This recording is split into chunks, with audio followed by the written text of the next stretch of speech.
it to Caravan Rebot. It's pretty lively here. So, just past this wall is the desert, huh? Oh, wow. Paimon remembers hearing people call this the Wall of Samiel. It's made to block sandstorms from the outside. Oh, if it's this tall, it's gotta be the divine work of Greater Lord Rukkhadevata, right?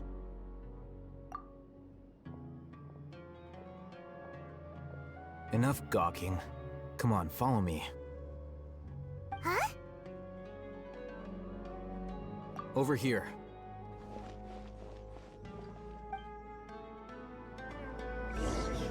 Oh, Hatham went that way! Let's hurry up and follow him. Wonder what he's up to.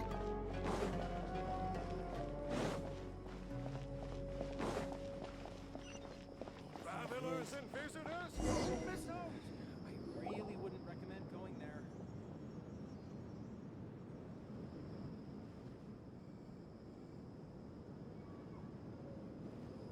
What the? Where did she go? How did we lose them? They were just here a second ago. More Eremite mercenaries? Who are they working for this time? Anyway, Traveler, it seems like we were being followed again. You were too careless. You should have noticed those hopeless amateurs trailing you a long time ago. There's no need to thank me. I've never cared to keep track of personal favors. All I did was correct a mistake I happened to come across. It's a habit I developed at the academia. You really gave Paimon a scare, Al-Hatham. We never thought we'd run into you here. Last time we met at Port Ormos, didn't you say you were going back to the academia? Wait, don't tell Paimon that you're here to take us back on their orders. Oh, so you've already landed yourselves on the academia's hit list. I can't say that I didn't expect it. However, had I wished to turn you over to the academia, don't you think you'd already be the Eremites' honored guests by now? Oh, right. You do have a point. I have no interest in running errands for that project. As a scholar, I've always belonged to the camp that promotes researcher autonomy. And these days, you're more fascinating than anything the sages can offer. Not quite. To tell you the truth, I'm still investigating the Divine Knowledge Capsule. Unfortunately, I've run into some difficulties. Everyone says the capsule originated in the desert and was eventually moved to Port Ormos. If I am to get to the bottom of this, I must understand how the capsule first came to be.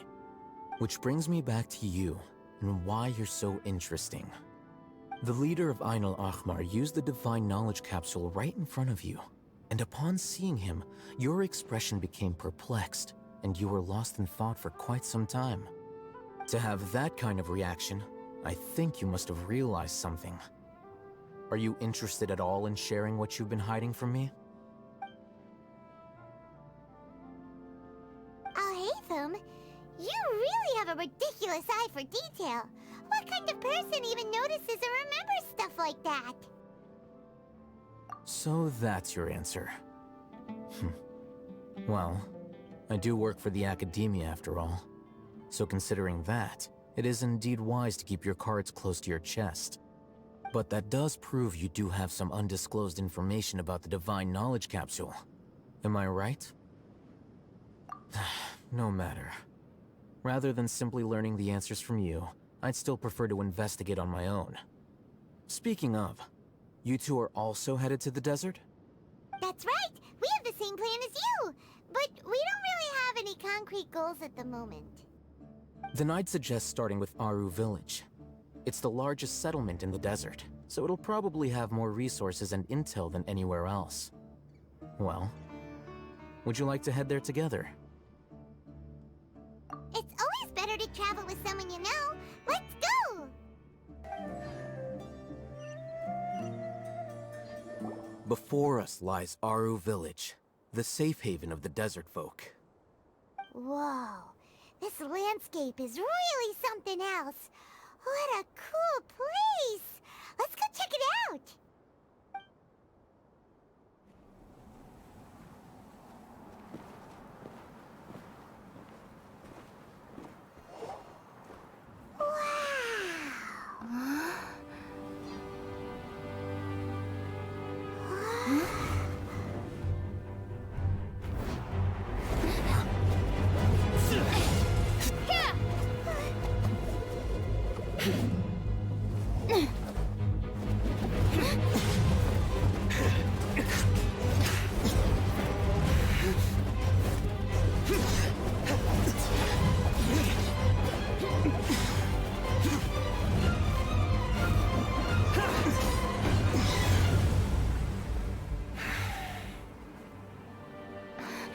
Sino.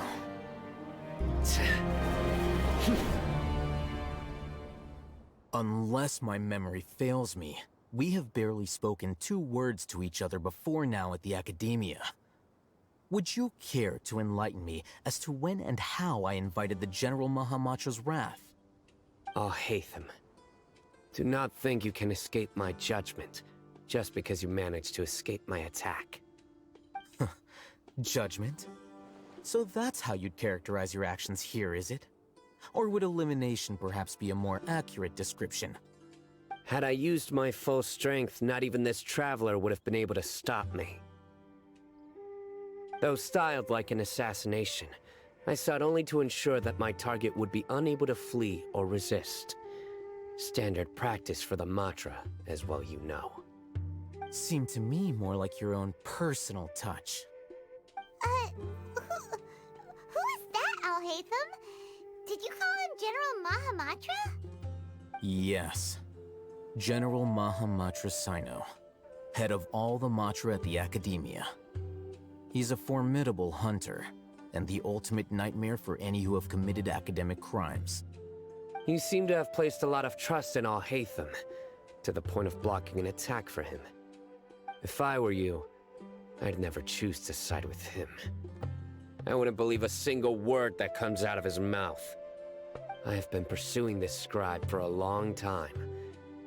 I urge you, stand back and do not seek to defend him any longer. Otherwise, there will be consequences. Has Alhaitham done something wrong? Paimon doesn't think he's as bad as you've made him out to be. I won't waste my breath explaining things. Alhaitham, I saw it during our fight. Take it out. The divine knowledge capsule you're hiding on your person. Unless you want me to retrieve it for myself. Very perceptive of you. Nothing escapes a Matra's senses. Wait, the divine knowledge capsule? Didn't it fall into the Matra's hands in Port Ormos? No wonder you speak with such confidence, Sino. But I must admit, I'm very curious. What does this capsule mean to you? And why, as General Mahamatra of the Academia, are you all alone in the desert? As far as I'm aware, the other Matra have been speculating about your disappearance. Have you been given a mission that's, let's say, morally dubious? If I was the real target of your mission, what was stopping you from simply using your authority and resources to judge me within the walls of the Academia?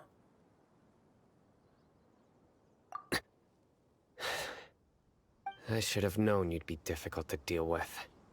You two? Ugh! What should we do, Traveler? Paimon feels like we can't trust either of them. Ahem. Well, look at you two, acting all tough and self-righteous over there. Wait, Dia?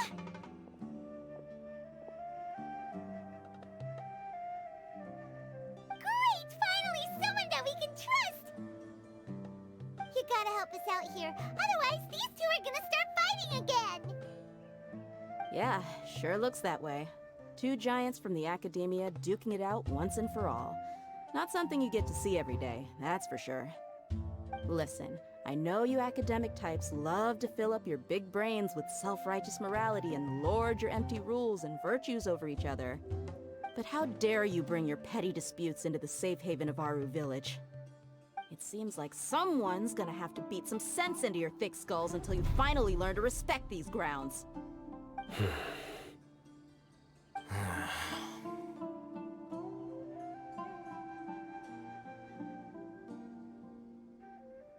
Hey, did either of you hear a word I just said?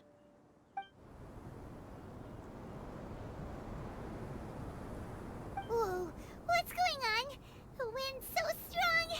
Is this a sandstorm? Paimon's gonna get blown away! Another sandstorm? What's up with these recently?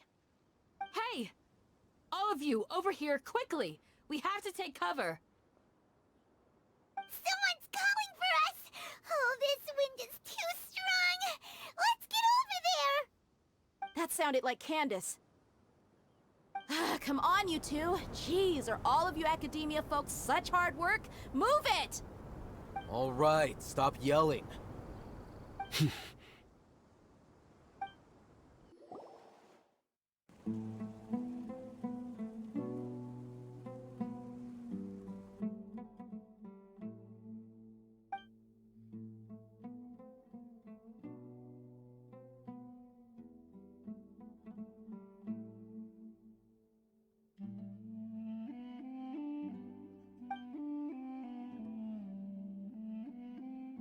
Well, this is pretty awkward. Hey, wanna play sardines with 3 people who wanna tear each other limb from limb? Sure, why not? Sounds fun. The air is so thick and heavy. Paimon can hardly keep floating anymore. My sincere apologies, everyone. This is the home of our village chief. I will have to ask you to make do with this small room until the sandstorm dies down. Please, let me introduce myself. I am Candace, protector of Aru Village. Our savior has come at last! Nice to meet you, Candace. The name's Paimon. Thank you so much for helping us. There's no need to thank me. It's only right to help each other when the weather gets rough. Wow, she's so gentle and caring, like a nice older sister. Unlike those guys over there. All right.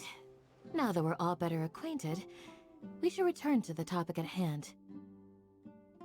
As a guardian charged with the responsibility to protect my fellow villagers from harm, I was observing your conflict from afar, even before the sandstorm started.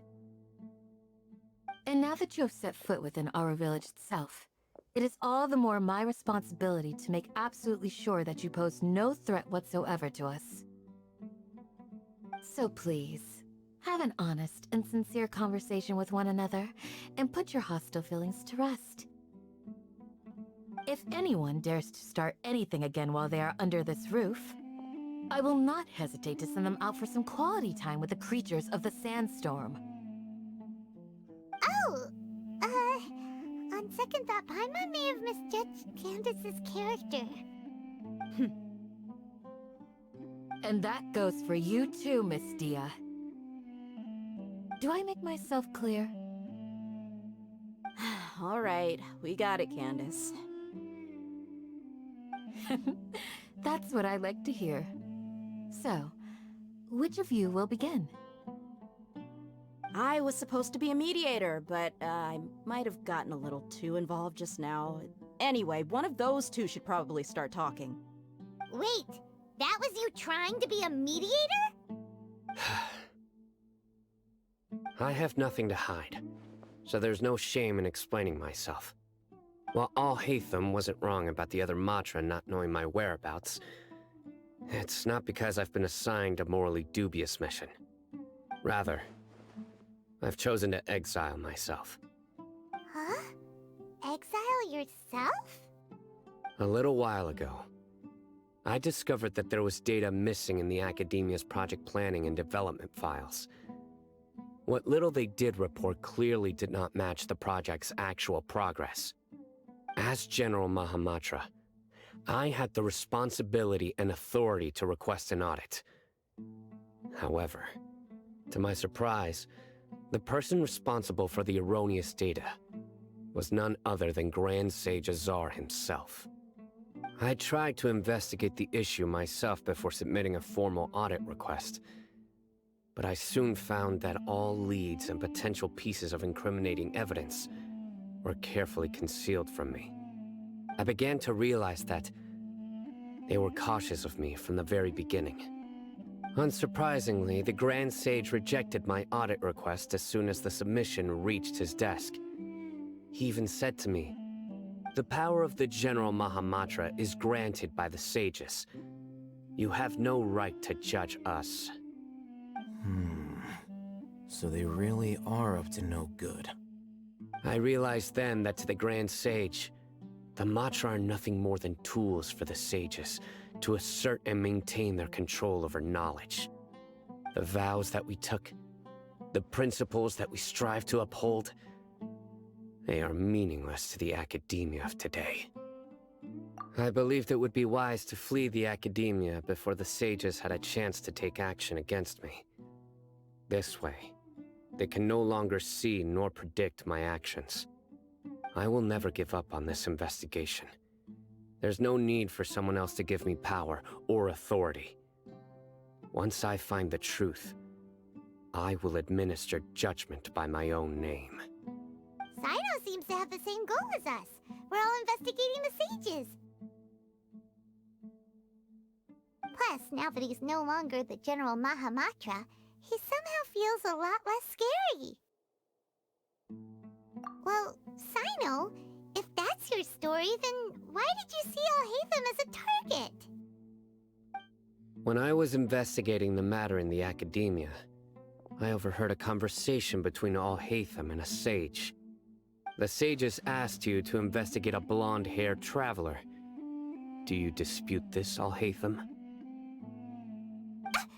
What? Like many parts of the project, this assignment was undocumented. Now throw in your suspicious behavior with the Divine Knowledge Capsule, and I think we deserve an explanation. Yes. I was indeed tasked with investigating the Traveler. Alhaitham!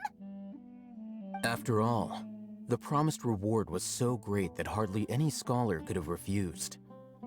The sage told me, once you've completed this assignment, I can give you a glimpse of divine knowledge. A most enticing offer. Unfortunately, those academics don't know me at all. Their words contained one key piece of information, namely that divine knowledge indeed exists. That gave me all I needed to know.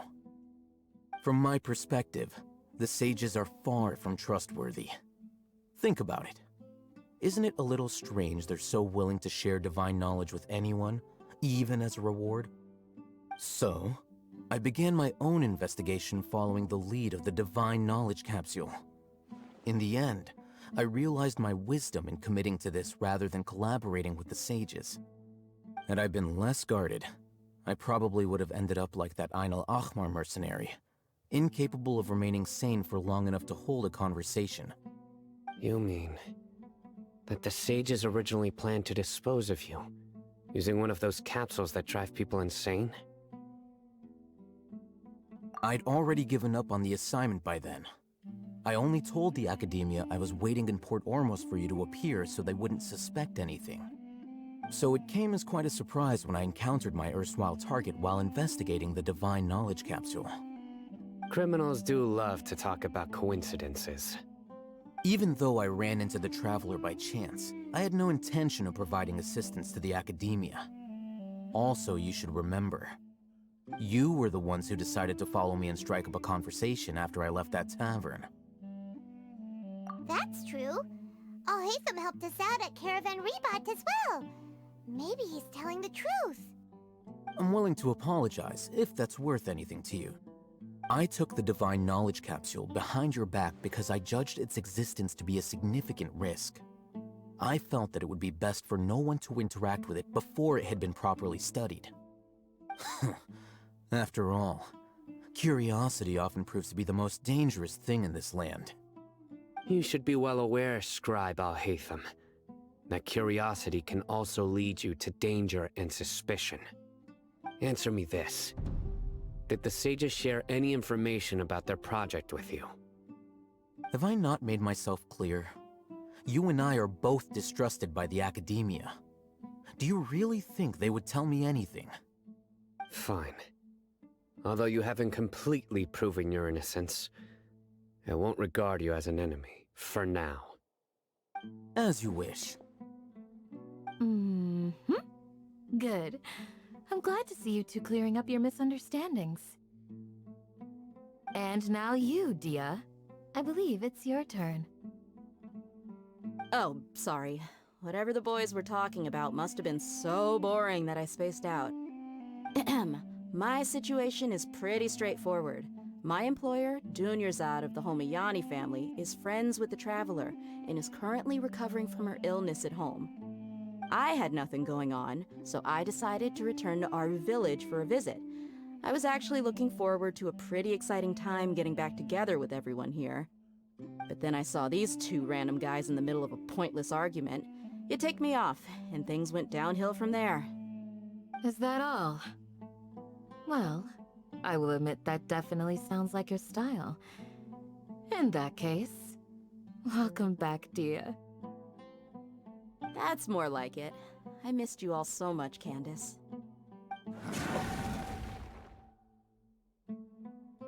Whoa! What was that sound? No need to worry. Now that you're no longer at each other's throats, please make yourselves at home. I'll take a quick trip outside to clear out some of those creatures in the sandstorm. Creatures? In the sandstorm? Are you sure you don't want some backup? Fighting in a sandstorm is not for the faint-hearted. Anyone without extensive training in these conditions is at a disadvantage. You needn't worry. Yeah, just leave him to Candace. Don't worry, she's as tough as they come.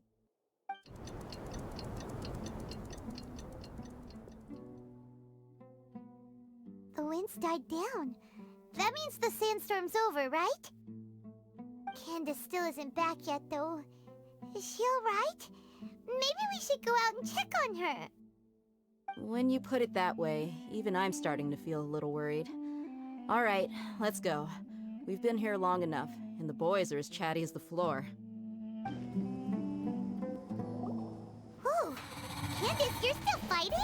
You've been out here dealing with these creatures the entire time? Yes. They just keep coming in waves. I've lost count of how many I've defeated. Before I realized it, even the sandstorm had stopped. Ah! Here comes another wave! Leave this round to us. I got interrupted earlier, but now I have something to take my anger out on. It's been quite a while since I've seen the Flame Mane in action. I'll leave these to you then. I'll be sure to put on a good show. Let's go!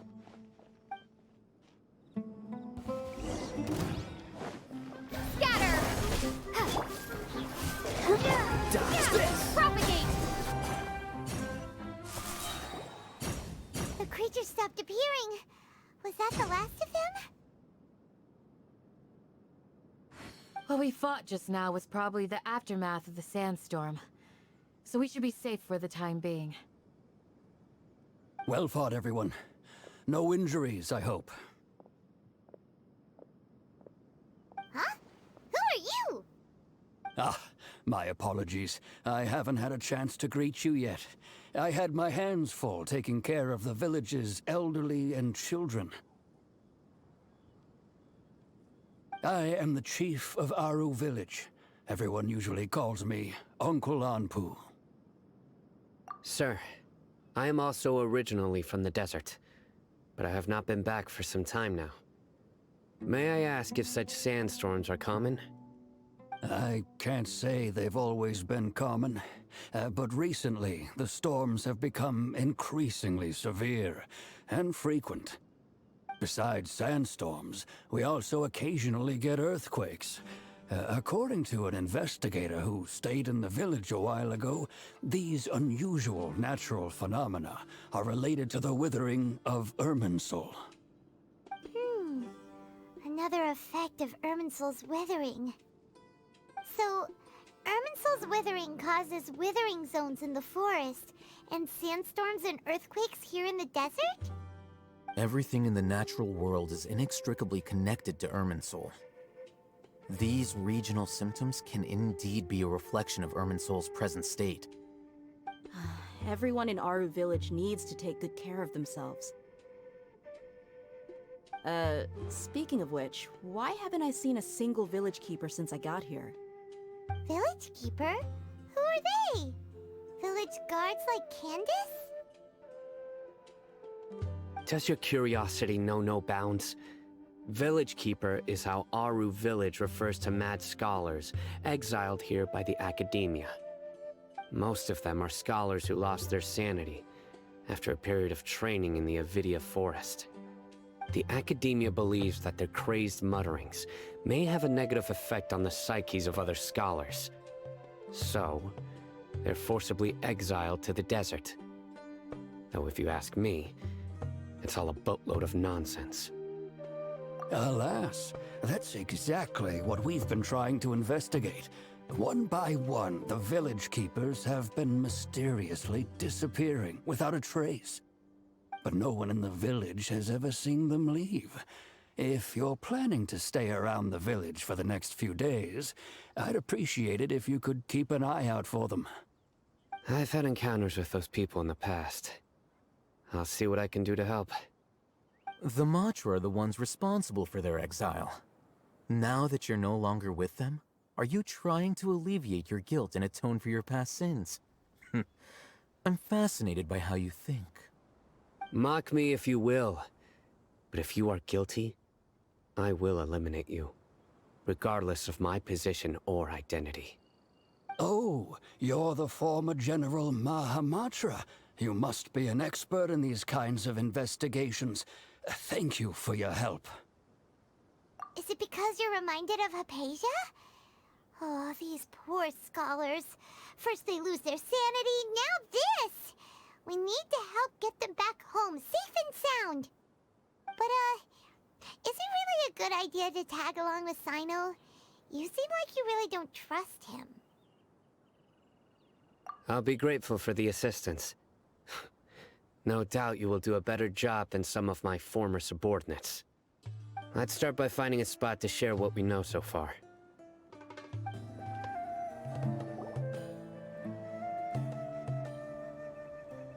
Although I've sent myself into exile, I'm still doing essentially the same things as before. Do you still have any questions for me before we start our investigation? One of my former subordinates told me that this title has its origins in a strange incident. The academia has long exiled mad scholars to Aru Village. A mysterious phenomenon exists here. When mad scholars first arrive, they are as incoherent and deranged as before.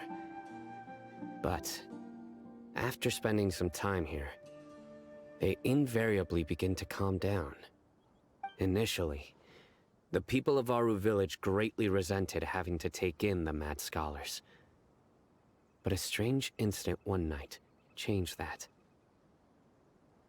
Aru Village was struck by the strongest earthquake in living memory. Seeing buildings on the verge of collapse all around him, the then chief of the village was preparing to take everyone to safety. Suddenly, he noticed a mad scholar crouching in a corner, caressing the ground with his hands.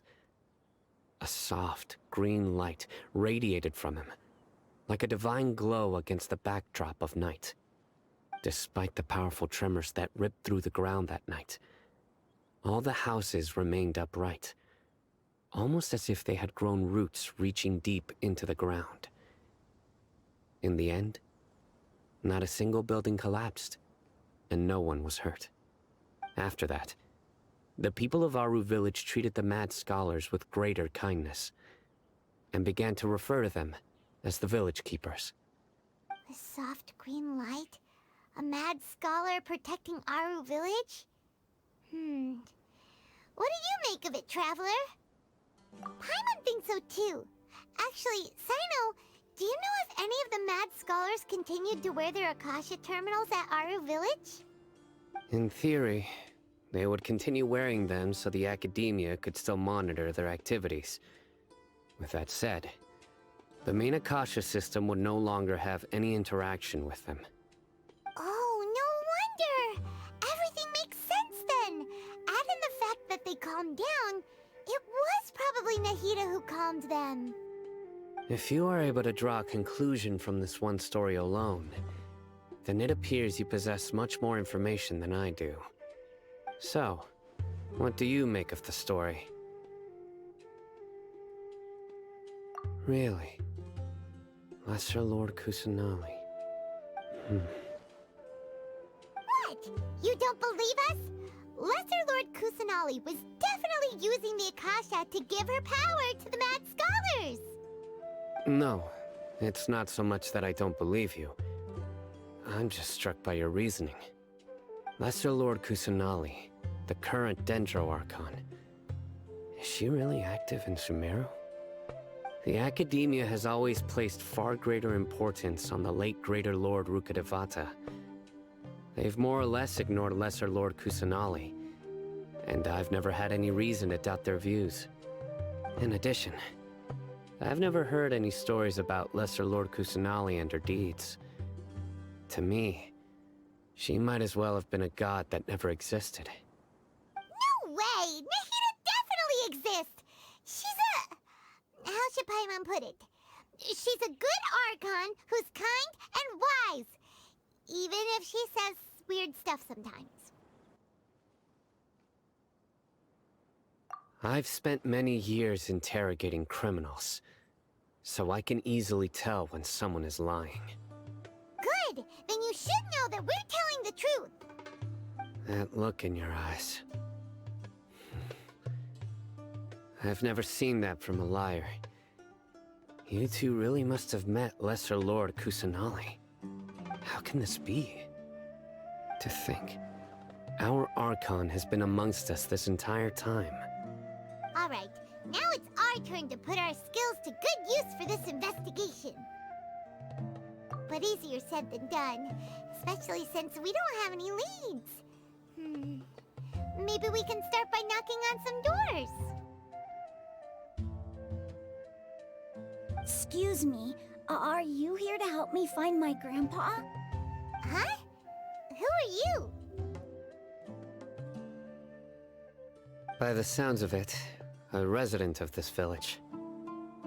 My name is Isak. You'll help me find my grandpa, right? Is your grandpa a mad scholar? Hey, don't say that. Grandpa is just Grandpa. Why do you have to call him that? It's not like he's a bad person or anything.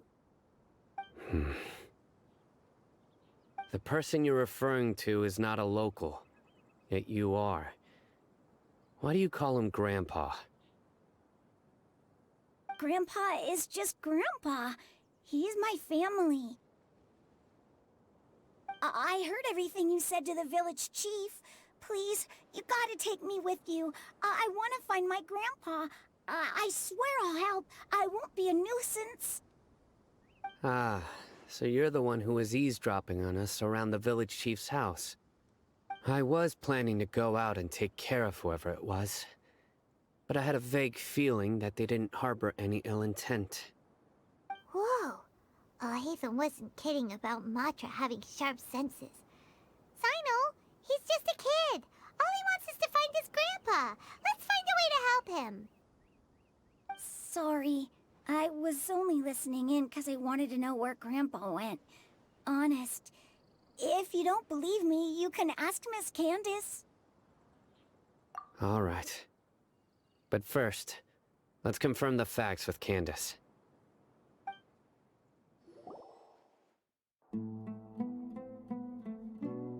Sino is super vigilant. Is this what all the Matra are like? Ah, you're back already. We just wanted to confirm something with you. Do you know a boy by the name of Isak? I had a feeling he'd go looking for you. Huh? You knew this would happen? Yes. Although he tried his best to stay hidden, I still noticed him eavesdropping outside the window. He really wants to get his grandfather back.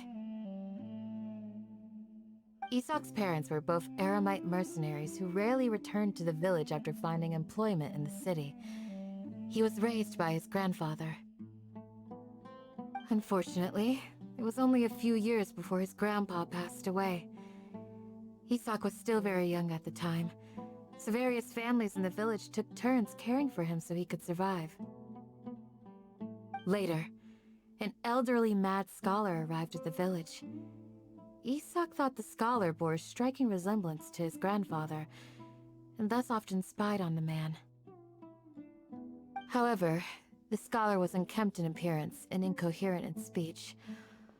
Although Isak referred to the man as his grandpa, he was afraid and didn't dare to approach him. One summer night, the oft mumbling and bumbling grandpa suddenly calmed down and seemed to become more lucid. He even noticed Isak hiding in the distance.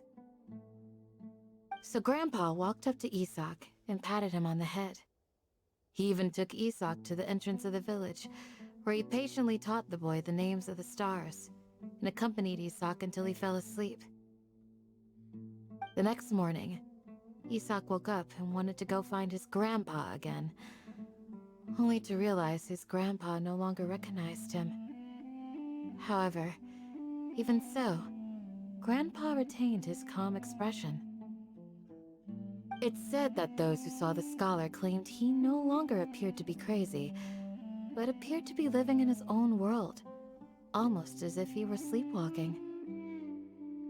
Isak was thrilled that his grandpa was able to find peace, and would follow him all the time, asking him things like, "Grandpa, want me to take you somewhere fun?" Or, "Grandpa, could you tell me stories about the stars again?" All this somehow just makes Paimon feel really sad. It seems like they both deserve so much better. Perhaps. Nearly everyone who lives in the desert has some form of hardship or regret.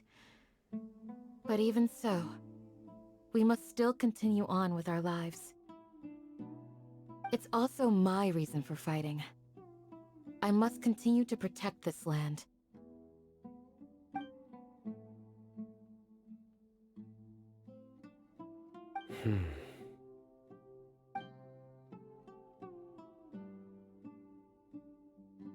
Maybe the people have always had a considerate god watching over them. Huh? What did you say, Sino? No, nothing. As long as Isak keeps his word and doesn't get in our way, we can take him along. Perhaps you are more compassionate than I gave you credit for. Please accept my thanks on Isak's behalf, Sino.